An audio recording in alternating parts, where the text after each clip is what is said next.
YouTube? Today we have for you guys the critical drinker. Why Martin movies suck. The strong female characters. I actually can't wait to see it because I know he's gonna bash the shit out of them. So let's get it.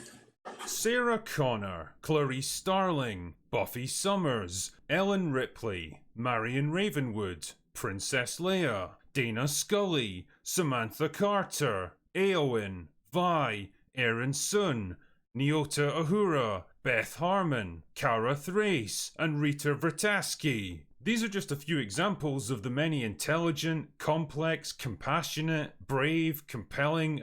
All them women he named are hot. Well, they're not. Well, some of them still look good, but some of them like in their 60s and 70s now. But man, back in the day as a kid, man, I wanted to go deep inside them women.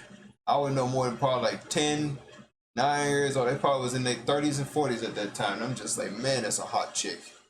And well-written female characters that have emerged in the past 50 years of film and TV. Characters that have left their mark on whole generations of audiences to the point where they still resonate with people years or even decades after their creation. But then there's a different kind of character. A shallow, trite, cheaply made, gratingly unpleasant facsimile of these excellent ladies of the silver screen. A phenomenon known only as the strong female character. Honestly, it seems like just about every character without a Y chromosome these days automatically has to be labelled as strong. It's one of the first words to come tumbling out of the mouths of the writers, actors, directors, and marketing departments whenever they're asked about it, and it's been overused to the point where it's become completely and totally meaningless. Just another expected buzzword in the endless corporate-approved word salad that has to be sprinkled on every new project now.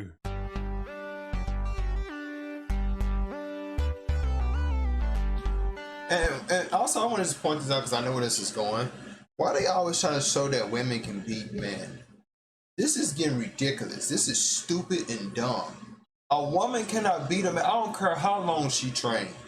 Because I remember I had a friend, he used to think that if you had a woman that was a UFC fighter versus a man that didn't know any UFC fighter techniques, but he still worked out like he was in shape. Like he went to the gym, worked out. He was still flying her. And he got mad when I said that because he's like, no, because she know more techniques and stuff than that. I was like, bro, if the dude is still going to the gym, you said 300 pounds of muscle, right? You said she's like 180 muscles. I don't care. She can have the devil with her and she would still lose. She can sell her soul. And, well, actually, you know what? She sell her soul. That might be a different case. But a woman cannot physically beat a man. Why do you think there's a law why a man can't hit women? If that was the case, if women can beat our ass, they would have never made a law for this shit. I don't know why they think that women can just somehow, especially if you throw a man that has superpowers. Like, how? How? Just tell me how. Tell me how. I want to know. I really want to know. In fact, Emily Blunt said it better than I ever could.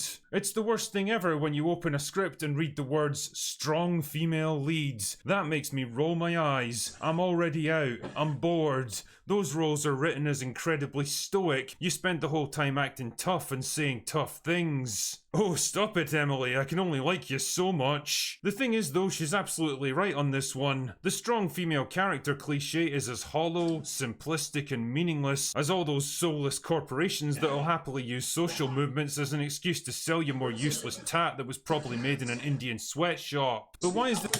And you know what's crazy, guys? I don't mean to bring the Bible and stuff in this, but I was studying the Bible with my aunt, and I was studying the seven princes of hell, and I wish they didn't promote this because it feels like the apocalypse is actually happening, like it's right around the corner. Do y'all not know Satan is the Lucifer, the actual devil himself, Lucifer? It's the seven princes of hell. They're actually seven princes of hell when they try to say demons and stuff, but they're technically still angels. But Lucifer is actually the sin of pride. And when they're promoting and trying to force this pride shit down people's throats, you just say, hey man, come over here with the devil at. he got a lot of pride for it. He can give it to you for free. That's basically what they're saying. Come over here and side with Lucifer. Come sit with the devil. Let him buy you a goatee, a cigar. You know, you sit over here and talk with us. I'm just saying. I'm just really saying that's just so stupid. This happening? What is it that makes a good female character different from a strong female character? Well, let's explore this together, shall we? The first problem is one of competency. See, one of the core elements of any character arc is presenting them with a challenge or difficulty that they have to overcome, whether it's an opponent to be defeated, a goal to be reached, or even a personal failing or weakness that has to be tackled. All of this stuff requires the character to grow or change in some way to become better than who they were before. They'll often be given some kind of mentor figure to guide them on their path, and they're likely going to struggle and fail along the way. It's all part of the learning process, and the more you see a character suffer setbacks and personal failures, the more you tend to empathize with them. It's basic human nature. Storytellers have known this for thousands of years, which is why most stories tend to follow the same basic structure, taking the audience on an emotional roller coaster and delivering a satisfying payoff by the end. But strong female characters don't work that way. A strong female character will almost always be supremely good at whatever she does, either succeeding right off the bat or teaching herself with minimal effort. They're generally not allowed to have older mentors to teach them things, especially not male ones, because that would send out the message that women need men to help them succeed. Again, that is true. Women do need men to help them succeed. Women think they can do everything on their own. It takes two people to do one thing. Well, technically, a man can do everything on their own because that's been proven. Women, not so much. They gotta sell their body and all that crazy stuff.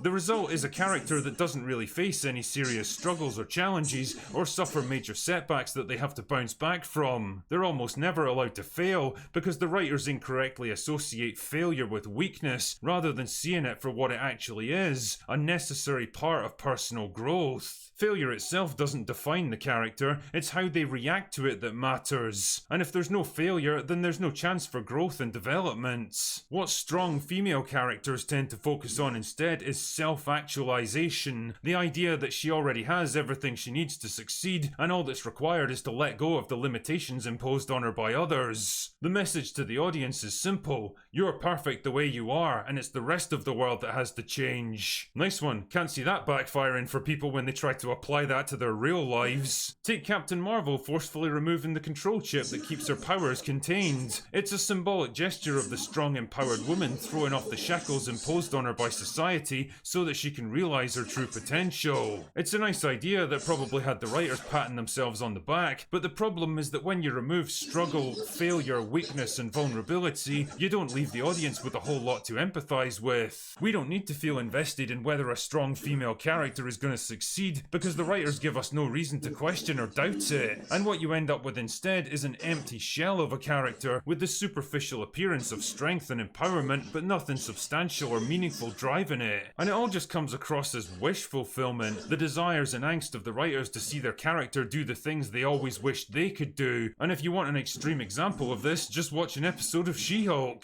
Which brings me along to my next point. Physical strength. One of the most tedious and embarrassing aspects of modern movies is watching a 100-pound actress plowing through a series of extremely accommodating stuntmen twice her size, because the writers mistakenly believe that the only way for a character to be strong is through feats of actual physical strength. Because after all, how can a woman possibly be equal to a man if she's not as physically capable as him? The problem is, you're always going to have a tough time selling a fight between a man and a woman on screen, for obvious reasons. Men are generally bigger, stronger, and more robust, with denser and heavier bones, stronger muscles, broader shoulders, longer limbs, and superior upper body strength. Add all of that stuff together and you've got a huge advantage when it comes to the application of physical violence. The problem Just said that. I literally just said a woman physical strength cannot reach the where a man can reach. Like, that is insane.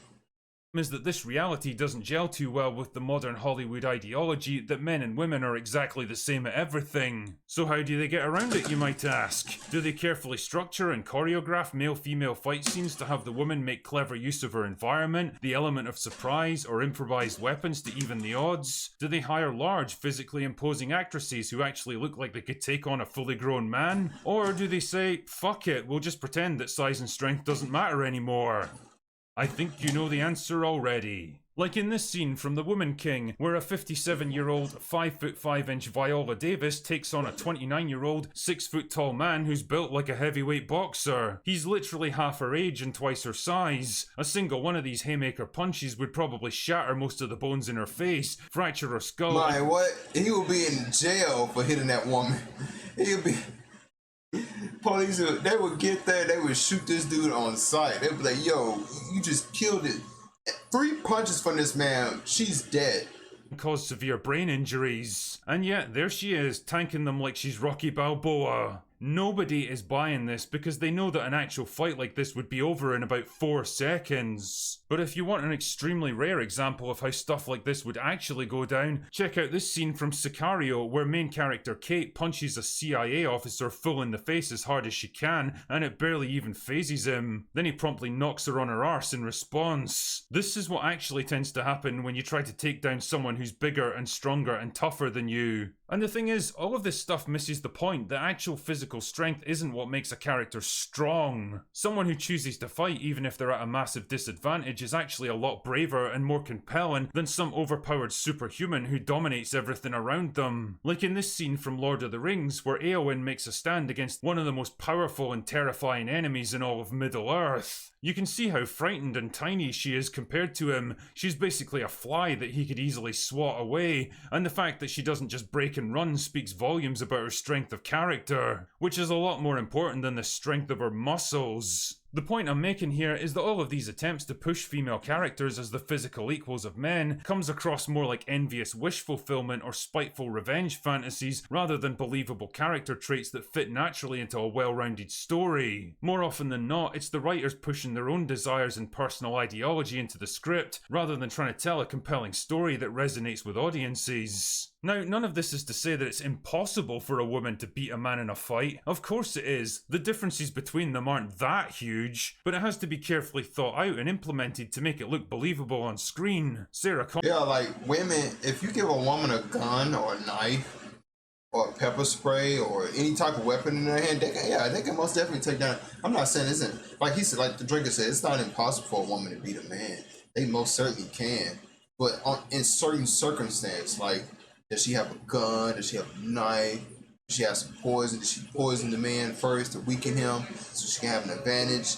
You know, stuff like that. But if we're talking about full healthy, full workout, protein, 300 pounds of muscle, no martial arts or whatever, that man is finna kill that woman with 2 shots to the face and into the gut. I actually seen somebody actually point out when I had a woman punch a man in the stomach. It did nothing. He punched her in the stomach. She's on the ground puking. Connor was an awesome kick-ass fighter in Terminator 2, but the film never tries to pretend that she's bigger or stronger than the men around her. Instead, she uses weapons, the environment, surprise ambushes, threats and hostage-taking to even the odds. And it works. You believe that she could actually accomplish the things she does, and the natural result is that you buy into her character more. One other weird aspect of the strong female character is their general lack of human personality traits and redeeming qualities. Instead of being altruistic, or compassionate, or protective, or vulnerable, or quirky, they're almost always written as stoic, emotionally closed off, blunt, dismissive, prickly, domineering, or aggressive. The very same masculine traits that the writers seem to find so toxic and unacceptable in men. They very rarely have any kind of romantic interest in men and are carefully written and dressed to avoid even the barest hint of sensuality or attractiveness. Either way, it all just smacks of overcompensation, a kind of knee-jerk reaction to all those overly emotional, easily frightened damsels in distress from previous generations of movies. A desire to break away from the tropes of women as caring, compassionate maternal characters or overly sexualized fantasy figures. Fair enough, there's absolutely nothing wrong with branching out and exploring different ideas. The problem is that if you take all those feminine elements away and replace them with nothing but the most stereotypical of male traits, then all you really end up with are women awkwardly pretending to be men. Like Galadriel from Rings of Power, always trying to talk tough, stamp down her authority, demanding respect and showing off. It doesn't ring true because it's not how women tend to act in the real world. Audiences know it, and if Emily Blunt's comments are anything to go by, the actresses trying to play these roles know it too. Again, none of this is to say that you can't have assertive and authoritative female characters who speak their minds and fight their own corner, but you have to give them more than just the superficial facade of toughness. Just like how making them more physically powerful diminishes their bravery, and removing their challenges, weaknesses and failures eats away at their relatability, so removing their emotional complexity and vulnerability makes them less likable. And the end result of all this is characters that are weirdly bland, sterile, sexless, emotionless, joyless, arrogant, condescending and unappealing. People might not always be able to put into words what exactly is missing from them, but they know instinctively that what they're being shown just doesn't feel right, and it doesn't connect with them. And the more Hollywood tries to force these characters on us, the more people are rejecting them. It's kind of ironic when you think about it, that the strong female character should ultimately turn out to be their biggest weakness. Anyway, that's all I've got for today. Go away now. Well, everything he said is the truth. And it's like they're trying to force feed this shit down our throats, which is very, very, very funny that they're doing this. I wish these companies did this. I wish Hollywood did do this, because it's mostly coming from Hollywood. That they want to force feed this crap down our throats and be like, hey, yeah, she can most definitely take blah, blah, blah, such and such on. It just, she do it, even if she has superpowers and the guy has superpowers. That's like, Superman is a prime example. Superman fought Wonder Woman, right? A lot of people think Wonder Woman could beat Superman. Wonder Woman wouldn't even be able to touch Superman. He would break her arms and legs and rip them off sideways, split her like a pizza. No homo, or whatever. I don't know why I said no homo, but it's Wonder Woman. But fuck it. It is what it is. But anyways, guys, make sure you guys like and subscribe, hit that notification bell, and I'll see you guys in the next one, man. This is good.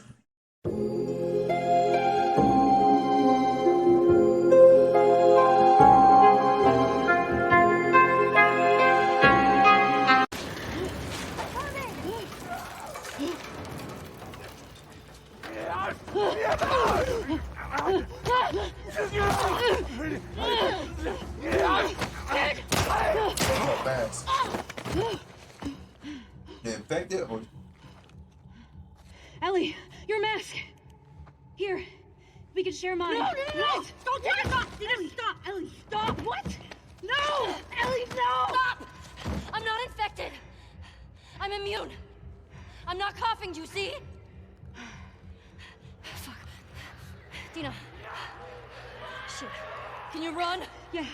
Yes. Let's fucking go! Oh, she never told Dina. Go! Don't! Run, Dina!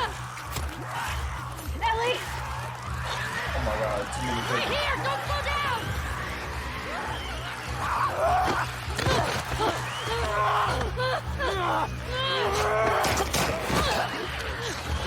This way! Hurry! Fuck! All Chambers right! too. Come on!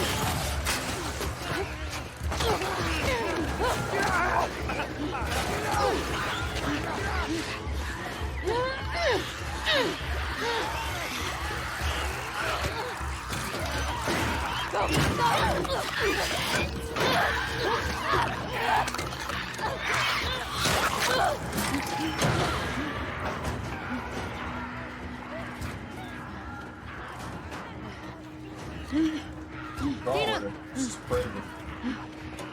For real? When you're pregnant and you have a baby in your stomach, you can't really move around. Hey. What do you say we rest in that theater? That sounds so fucking good. Almost there. It's like Evan didn't tell her she was immune. She didn't tell her she was pregnant. Damn. I got you. Here. Got it?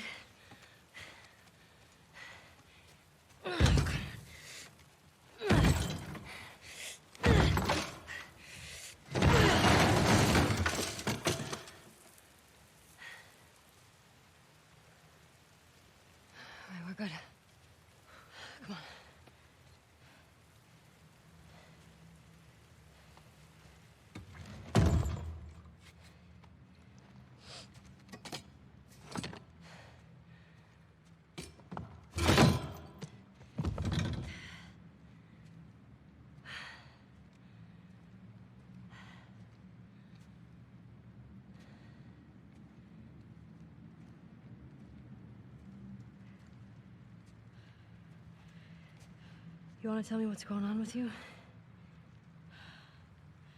What's going on with me? Ellie, I just saw you breathe spores.